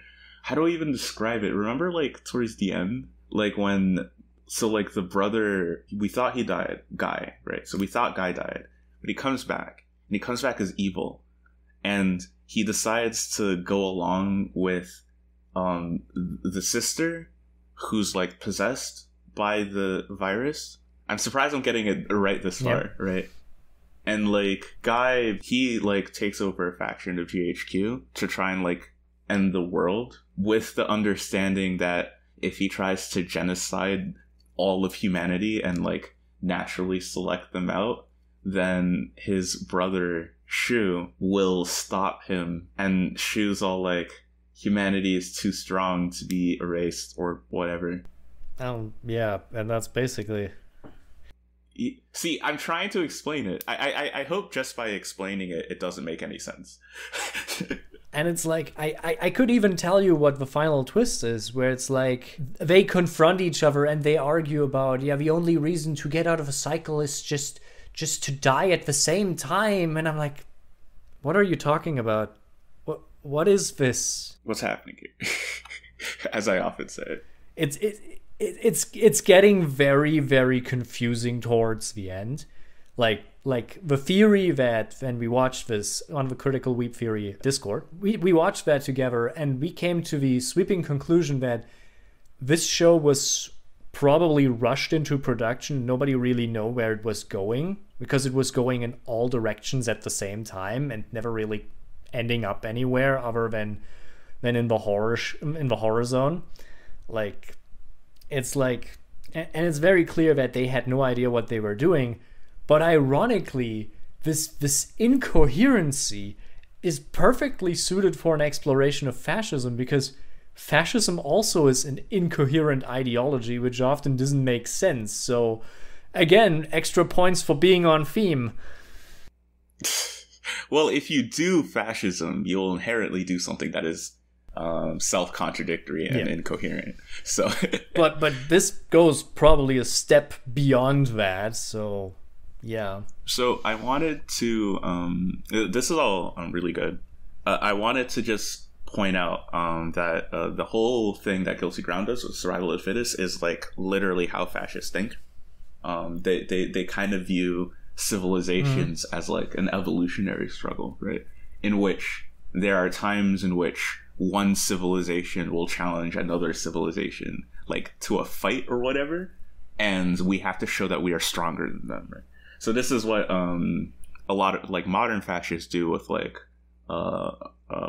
Muslims and, like, the migration crisis that was in 2015 and all that sort of stuff, where they'll basically say we're in like a 1,000-year-long war with Islam or whatever, and we need to show that we are stronger than the barbarians to our south. Otherwise, we will be replaced by them, and of course, which will lead, to the Great Replacement, like conspiracy theory, all that sort of stuff. It is teaching you, when you watch Guilty Crown, it is teaching you, like, the foundations of fascist thought. And it also plays into that with a story about the value of a character and the strength, especially, because this is one of the things that it does from a basically very beginning about the show, how it basically quantifies the abilities of people and how valuable they are to the cause, and how strong they are. And this gets, especially towards the second half, a lot stronger, where they literally have a device that measures the strength of of a person's void, thereby, how strong this is, no matter if this is actually logical or not, because, some of these elements are could be potentially, like, amazing tools to, like, combat the enemy, but they don't really think about that after that. Just organizing a whole society, basically, after the idea that if you're strong, you're valuable, if you're weak, you're not, and they're putting the people with these weaknesses directly into contrast to each other, directly into harm's way. And I think, we could argue about the idea how correct this is or how wrong it is, like, specifically, like, how society, especially the society we live in, is often built on the backs of people being oppressed. The problem that I have is that it tries to justify that, and I don't really understand this.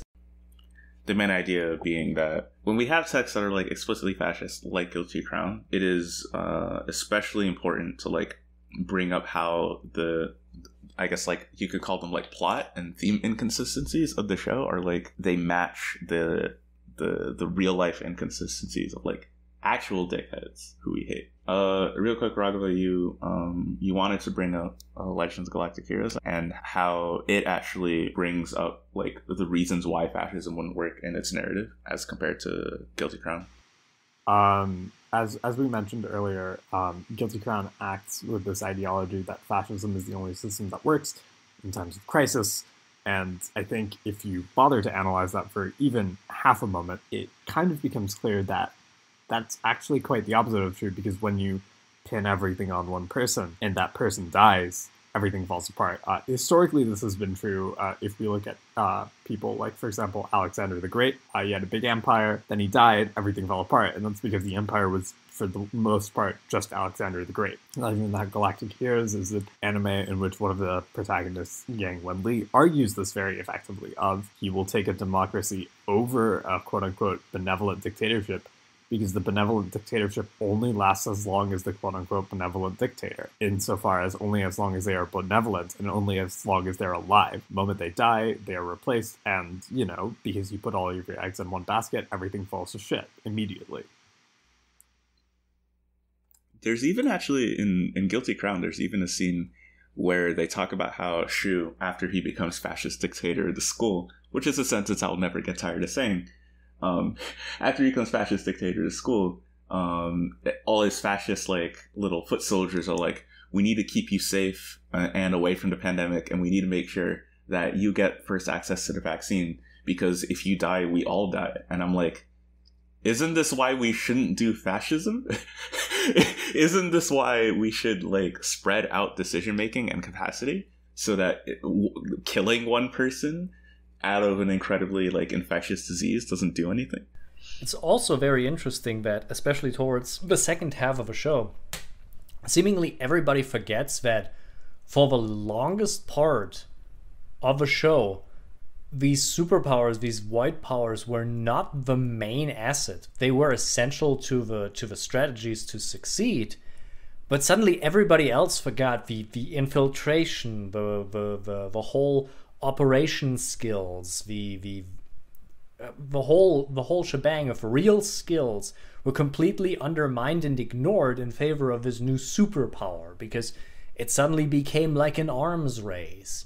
And it's just, that's so weird to me, like as if you pin it on something arbitrary which might not even be permanent. Like, nobody really knows what voids are in this world, but they know that it probably will not last. Like, they make this statement in the show that you can only use this until you're like as long as you're not 18 years old, like only 17-year-olds or below get to use this power. And I'm like, how do you deal with that? Like, sure, everybody is reliant on Shu to get this power out, but these people have skills beyond that on their own which they could use. I mean, the terrorists have succeeded in many of their actions before that, even without that power, you know? So it's a bit arbitrary to pin it on that specific aspect, and how it basically takes over the second half of the show, to the point that even some of the characters don't even get, you know, closure in their respective rivalries, which is so weird to me. I don't know. But it kind of feels like that they center this so strongly on one individual, on one good guy, solving the problems of everybody, even though that's not how this necessarily works. And that sometimes this specific decision making can actually also go wrong. Like, even if you have the best of intentions, you can do terrible things as an individual leader because you might not have the foresight to view other situations. That's one of the reasons why democracy is better. Right. Or you might not like understand the actual conditions of the people who are like living through a specific situation. You were talking about Dune and how it also, you can put it in conversation Guilty Crown somewhat. In a sense, like, Dune is centered around the question of absolute power and how negative this can be when you pin all of your goals, all of your ambitions onto one person, give them all that power, and that they might actually turn this around in many different ways. There is the fact that the belief in the main character in the first novel leads to the great jihad that kills trillions of people, and he knows that and can't do anything about that because they just so fervently believe in him. And in later books, this also turns horrific when his, I think it is his grandson, decides to literally enact cruelty among the galaxy in the most literal sense. Like, for thousands of years, he forces them into peace through literal boredom, basically, to make life literal agony in the galaxy because they can't enact with each other. The conflict that is so core to human nature is replaced by just complacency and a complete dictatorial power situation. And I think this is a good example of why it might be a bad idea to pin all of that as a contrast.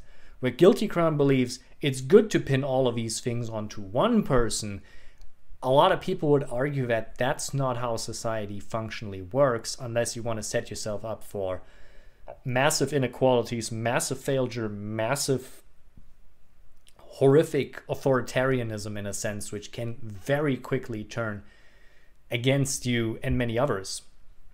And it's very clear that I don't think that this was very well understood by the creators of the show. But that's probably, I mean, we call this principle great man history, where history is put onto great man on individual leaders, but that often just ignores the accomplishment of the people that, you know, carried that making, but also kind of showcases that this system doesn't really work, because even if you look at history or how history is taught, you know, like we look at the American Civil War is often talked about in the principles of how the men who led did go into this war no matter what, even though, you know, the war itself was carried out by so many individuals who may or may not actually believed in the cause, what they were fighting for, just because, yeah, there were many reasons. And like, that's often ignored or even downplayed. But on the flip side, there is a lot of downplaying of even the individual causes from believers in of like the Civil War in general. I mean, the Civil War specifically, it also has like the racialized component because it was about slavery. But still, I think the idea here is that we should be careful about our leaders. That's basically the statement which what Dune novels do, like putting ultimate power into the hands of a few can have massive negative consequences. And in a democracy, you are less likely to experience that because many people are more easier able to spot the problems and mistakes and are, as a group, less likely to make these mistakes. And they can understand what a common good really is by, being part of the common good. Mm-hmm. I wanted to just real quick say, since you brought up the Civil War, if you're interested in the Civil War, I will leave some links to stuff by W.B. Du Bois about the Civil War, because he was one of the first people to frame the Civil War not as like white people fighting other white people to free black people, but as like black people engaged in slave revolts, engaged in like actual like strikes, engaged in code breaking and spying and all sorts of things to like actually like emancipate themselves. So I need to look up the exact text, but you'll find them somewhere.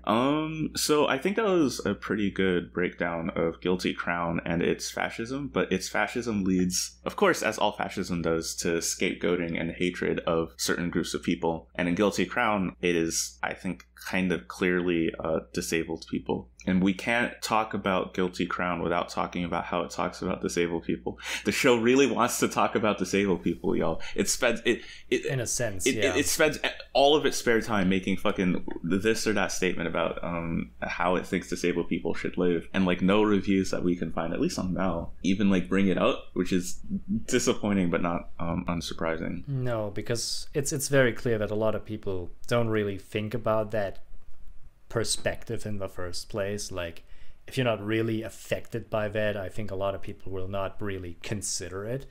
And I have to say this, as a disabled person, this is really what broke me the first time watching it. I could stand a lot of stuff, but it's this complete and utter misunderstanding of what disabled people go through and what the motivations and goals are that really broke me, especially since it's so poorly handled. Like, yeah. There are two sort of characters I think we can focus on. The first one being our main character, Shu, and then the second one being who the reason why is because they're coded with a lot of symptoms of autism. For example, they can't look. They have trouble maintaining eye contact. They often misunderstand he often misunderstands social situations. He often takes things literally, so on and so forth. And the second being Ayase, who is a member of the resistance, in heavy quotes, because they're just a fascist paramilitary organization, but who's a member of the terrorist group and who, after an accident, is in a wheelchair. We can start with either one. Both are terrible. I think we should start with Shu, because as a main character, he's there for the whole thing. Okay, sure. And like the idea is that it's not really clear if it's supposed to be fully autism or just a result of PTSD. Yeah, I was careful with my wording there, saying like with symptoms of. Yeah, because it's not stated at all. Like the story never comes out saying this, but there's some indicators about this whole concept, like how Shu basically in the first episode explains how he doesn't see himself like the others, that he doesn't really have friends, so to speak, that all of these kind of relationships are more like him faking being like all the others. And I don't really think that the show pulls this off all that well, because it kind of flip-flops between tropey protagonist behavior and really not understanding the cues. It jumps from A to B. And I don't know, what really kind of weirds me out about the situation is I don't have a problem if a show would, like, say we want to put our protagonist into a neurodivergent state and put him into a leadership role and see what this would result in. But if that's really what they wanted, then the result was kind of terrible, and I think it's an insult to the people how Shu's behavior is described as often heartless, as self-aggrandizing, ignoring his friends for kind of small scale things. Like the show is I think like the biggest problem that I have with this mostly is like how the main character is constantly seemingly motivated by sex and romantic relationships. Oh yeah, absolutely. Which is, I mean, this is already pretty terrible, but I mean, it needs to be stated when anybody watches this, and we hope you don't. This show is very, very horny. Like, I think we'll give that the full treatment in just a second, but it is super horny. but it's kind of, and it's not horny in a good way. Oh yeah, it's horny in a bad way. It's like, oof. If we go through all of that, that might be tough. So yeah, but this kind of element of what Shu is, I don't know what they really wanted to do like with that fully. Like, I cannot really fathom it. If it really is a depiction of, I mean, autism is technically mentioned in the show. I want to make this clear, but it's not mentioned in relationship to any of the characters, but into relationship of a security system of a super orbital laser thingamajig, and I'm like, what? Guilty Crown, a show that aggressively refuses to make sense and then kicks you in the face and says fuck you when you try to make sense of it. It really doesn't make a lot of sense. I wanted to highlight, not to cut you off, but just hopefully to help you a little bit. So there's an episode which is also like ableist in its own right, where basically Shu has a friend, and the friend has a younger brother who is diagnosed with the disease that the pandemic of the show, right? And the brother has a terminal illness, right? So the older brother has to spend all of their time like caring for and treating the younger brother so they do not die. But it's kind of revealed that the younger brother can like hear the thoughts of the older brother because the disease is also magic. It gives them powers and stuff like that. And basically the younger brother finds out that he's like a burden to the older brother. The show puts in pretty like harsh terms. Like he hates his older brother because his older brother hates him for wasting his life taking care of someone who's terminally ill and like providing the assistance that they need to live like a decent life. And so basically the younger brother is so angry at the older brother and his hatred that he can't stop himself from killing his older brother. So our protagonist kills the younger brother instead and gets PTSD for that. I didn't cry per se because I have like weird things around crying, but like that really hurt. Like that was fucking like that was disgusting. Like, you're not a burden if you need other people to take care of you. Like, I'm tall. I need people to move when I sit places sometimes. Right? Like, other people need, like, we all need some accommodation from society. Like, I've heard it described in this way, and like, all disability really is that in society, we have some accommodations that we do for people no matter what, and we have some accommodations that for some reason we really don't want to do for other people. So you'll do accommodations for people being tall or short or whatever, but you won't do accommodations for people who like, you know, need assisted mobility devices. You won't do it for people who have like OCD or other things that are like labeled. Those are literally the only two differences. You're not burdening anyone for just expecting that society takes care of you in a way that like makes sense and that you can have like a decent life. I want to stop there and let you comment on that before we get back to Shu, because that was a little bit of a lot. I mean, yeah, that is basically it in general sense, but it's very clear that when then people talk about this, they often don't take into account actual nurturing behavior. Like, if we really want to break it down to an evolutionary thingamajig, it's like, it's specifically the idea that we care for each other which makes us stronger. It's a literal evolutionary trait.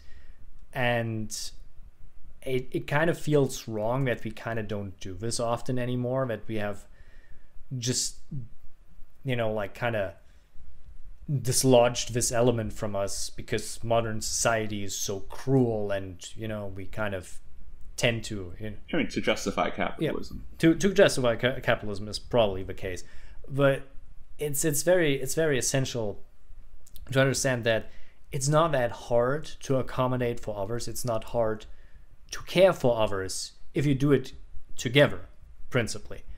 And it's very clear that, I don't know, some force in society kind of has a problem with that for some reason. What could it be? Right. And then when we get to Shu, from the fallout of the PTSD, he can't be a soldier for... He has actual PTSD. He has nightmares. He has panic attacks. He has situations where he becomes like physically unable to function in a way that like makes sense, which is understandable for someone who's been like in a war situation, who has just killed someone, right? When he has PTSD, immediately his superiors try to kill him. Everyone blames him for not being around to continue to fight this weird paramilitary war against GHQ. Everyone says, it's your fault that we're suffering. It's your fault for being weak. If you're weak, you're useless, blah, blah, blah, blah, blah. And the show resolves this by basically making Shu get over his PTSD, right? He just kind of decides it's not a problem anymore, which is not how that works. You can't... They specifically make it in a way where it feels like he has to do something. They tie it to his friends, basically, to basically do... Sure, in many cases it's just specifically tied to Inori as a character, that they just dangle her in front of his head and like, you have to save her and you have to get over it, and if you don't do it, she's gonna die and Guy's gonna die. And it's a very manipulative element, because I don't think that should be how they treated this. But on the flip side, I have to say I'm a little bit guilty on that too, because when this was happening in the show, I was making fun of Shu at that point, but only because I had seen it. I know what kind of character he actually is and how this actually plays. Right. I mean, the other thing is just like, because the characters are so poorly like conceptualized, it gets a little hard to like really focus in on what's happening. Yeah, and so for me it was very hard, because I'm kind of sorry, because even for a moment I didn't really see the character as a person, and as we discovered while reading the reviews, some other people had also problems with that. Oh, yeah. So, listen, if you wrote... I'm not really sure. Maybe we got a lot of new people in from our Joystick and Rebel Panda episode. Mm-hmm. So maybe there are a couple of, like, Mal people listening to this. Listen, if you write a Guilty Crown review about someone who's probably neurodivergent... No, if you write an anime review about a character who's probably neurodivergent, and you're like, the writers failed to make him feel human... You're just being ableist, okay? Yeah. Like, stop. Don't. And it was more than one of you. So just it's not really it's something that like maybe people don't think about it. So I'm not like blaming anyone, but like think about what you're actually saying there.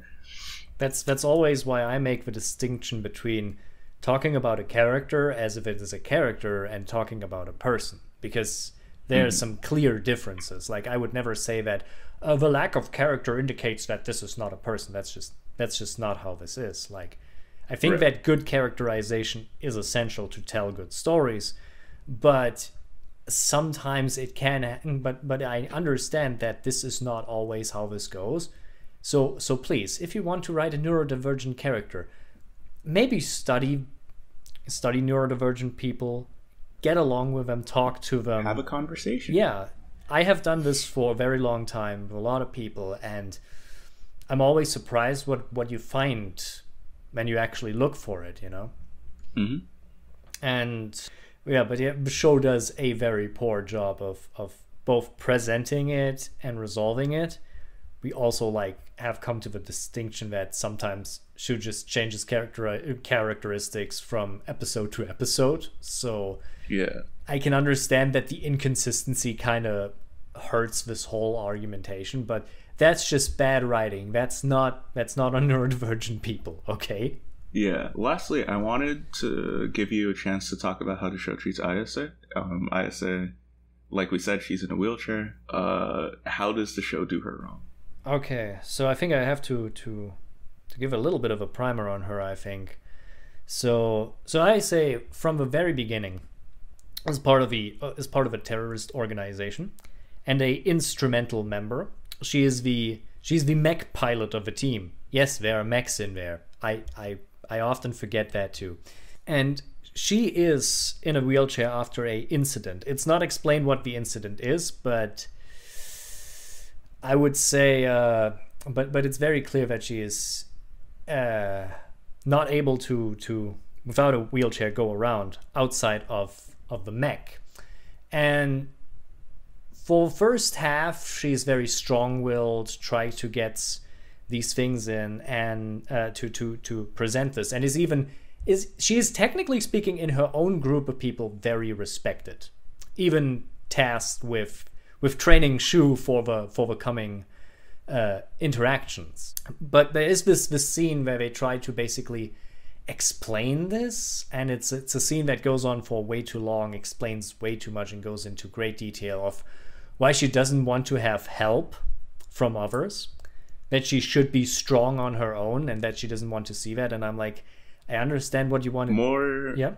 More specifically, there are multiple scenes, probably too many, actually, now that I think about it, given how little this happens in real life, but there are multiple scenes in which Ayase gets like knocked out of her wheelchair, and she refuses to get help getting back into the wheelchair because this is like a sign of weakness or something.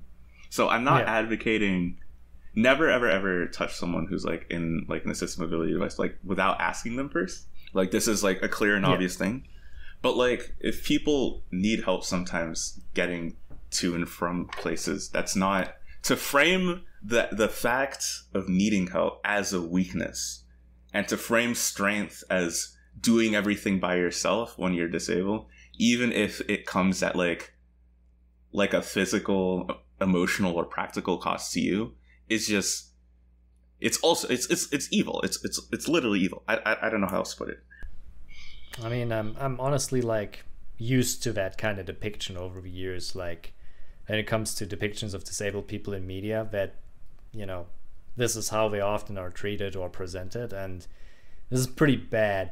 But I think the greatest sin happens later on, like where they really take this to the top, where I just say this, in episode 13, they have a problem that after her mech got destroyed, she starts to feel literally useless because she has no legs, and it's literally stated about that factor, and it's even implied that the only reason she liked Guy in the first place, because she had like kind of this relationship, was because he gave her legs. Mm-hmm. And this is when the thing gets really bad, like where, oh boy. It turns out, so Shu can pull out voids out of people's hearts, right? And so it turns out that Ayase's voids is legs. I'm sorry, it's not funny because it's really ableist, but it's so bad. It's so bad. So it's legs, and she can walk again. And then she starts liking Shu because Shu gave her legs now. Oh, it's so insulting. It's so absolutely insulting. It's ridiculous. Like the assertion that the one thing that disabled people think about obsessively is how to be like normal or whatever. I say it in quotes. You can't see me do the air quotes. It's like it's the problem. It is the source of a lot of society's ableism. So yeah, honestly, just how dare the show treat this like it's saying anything like worthwhile or worth listening to? Yeah, and it's it honestly like gets over the show even worse, because she's actually a very committed character who even thinks like in the end doing something which could technically kill her just for the others, just to pull her weight consistently, jumping out of the wheelchair to grab something. And I'm like, oh girl, what are you doing? I know you're doing this for the right things, but you're and she's constantly denied. This is the worst thing about this. She's constantly talked down by others about this. No, you shouldn't do this. This will be bad for you. You know, she doesn't even get the opportunity to get some agency done. Mm-hmm. And it's so insulting. The worst part about this is that throughout the series, she has a rivalry with one of the pilots from the other side. And in the final episode, they reveal that both she got a new mech and and her rival got a new mech. And they don't even give her the satisfaction of defeating her own rival. Yeah. This is taken away from her. Even this little bit of agency is consistently wrestled away from her. It's so patronizing the whole way through. Guilty crown, everybody. We also discussed what could be a better way of presenting this, like just by changing the type of void, like so it isn't legs. You literally just anything other than legs. Anything other. Yeah. Anything else. Holy shit. The idea was, if you really want to go with the idea that it is a mobility power, we thought that it would be better to have wings. That would have been actually better, like wings, which you not only can fly but also like protect people. You know, like I'm reminded of Decadence, just real quick before we close out. Yeah. In Decadence, the main character Natsume, who I love and is my daughter. Anyway, Natsume, she lost a hand when she was younger, and she has a prosthetic limb, right? And there are people who bully her for it, right? And it's shown that like when she goes into fights and stuff, her hand like slows her down in order to be like as efficient as she should be. And so what Decadence does is really interesting. Rather than just like give her a like a regular hand, they just give her a hand that is more suited to the task that she wants to do. It's still like they give her a better prosthetic, with the implication being the problem was never with the fact that Natsume uses prosthetics, but that she was denied proper prosthetics. Yeah, she was too poor to afford the prosthetics that she needs to actually like effectively navigate in her environment. And once she was actually given that, she rocked, right? She never needed to be like in air quotes again, like normal. She just needed the proper support. Yes. Which is why Decadence is an actual good show about revolution instead of fascism. But yeah, it never ends. It drives me mad, honestly, like thinking about it. Really? Never does. We don't have a terrible amount of time to talk about just the sexualization of all the characters. I think it's very self-apparent. It is when you watch it. There are several scenes in which like prisoners are like beat up or like taken or by the police or whatever, and because they're girls they get like boob physics and such, and it's like, yeah, why? No, don't. It's just, besides the fact that the main character has to literally grab into the cleavage of the female characters to acquire the superpower. Oh yeah, the entire time, did I write down titty sword in my notes? I don't think I did. But I was like, oh, okay, it's the titty sword that she just like, grabs out. It's like this is kind of a worst thing about this, because early on nobody remembers that they do this, and they basically fall unconscious. So it's like, and I this is the perfect date rape power, and I hate that. Yeah, it's like it's absolutely horrific. Oh, and absolute, if you actually must watch this, if you cannot be stopped, please be careful. Episode 14 contains a group rape scene played for jokes. Oh yeah. I cannot understate how disgusting this is. Oh yeah. It has every content warning, and probably every content warning that is listed at the beginning of this episode also applies to Guilty Crown itself. So just be really careful with it. We have all the contents warnings. It's probably not as bloodily violent most of the time as other shows, but I mean there's a dismemberment scene in there. Yeah. So you have been warned. That being said, please don't do that to yourself. Yeah. Nightmare Alpha, thank you so much for coming on to talk about Guilty Crown. Thanks for watching it on the server. We do watches of bad anime or good anime or just anime that Raghav and I need to watch in order to write essays about it are becoming somewhat frequent on the server. So if you want to see either of us watch an anime in real time and like critique it and like go through our thought process of what we're thinking when we're like writing stuff, die both inside and outside. Yeah, you can just join the server. Raghav, if you have any closing thoughts. Closing thoughts. I think life's too short to waste it on bad anime. Spend some more time with your dog. That's a good point. No. So yeah, I'm Nightmare Alpha. You can find me if you want on Twitter at Nightmare Alpha, or on YouTube if you want. Most of my stuff is very old, so I don't know. I try to come back. Or on Twitch. It's everywhere. If you can write my name down, you can find me anywhere. And I mean this. Be careful with all the sources. Thanks so much for listening. See ya. See ya.